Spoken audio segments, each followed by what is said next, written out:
How to verify your Okx account or how to get verified on Okx. Hello everybody, welcome back to my channel. This is me Bipin Visnad, and today I'll guide you on how you can verify your Okx account or how you can get verified on Okx. Now, the process itself is pretty simple and easy, so let me guide you through. If you open up Okx, now if you created your account or signed in and registered recently and you haven't verified your account, you'll get the verify now pop-up right there on your homepage, as you can see here on the screen.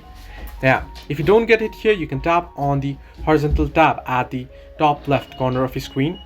And here you can see identity verification required will pop up here as well. So you can tap on get verified and it'll take you to this page. Now here you can see verify your identity pop up here.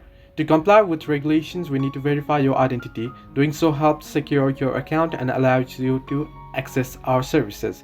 You'll receive rewards when you're done, and you'll need to provide ID and selfie verification. So you'll need to provide your government verified ID, that can be your citizenship or your passport, and then you'll have to submit personal information as well. And once you submit it, you want to make sure that it is valid, and you'll have to provide selfie verification, your video selfie, so in order for confirmation, and then you'll have to wait and you'll be able to verify. So this is the way that you can easily verify on Okx. Hope this helped you. Do like and subscribe, and do not forget to leave a comment down below if you have any further issues.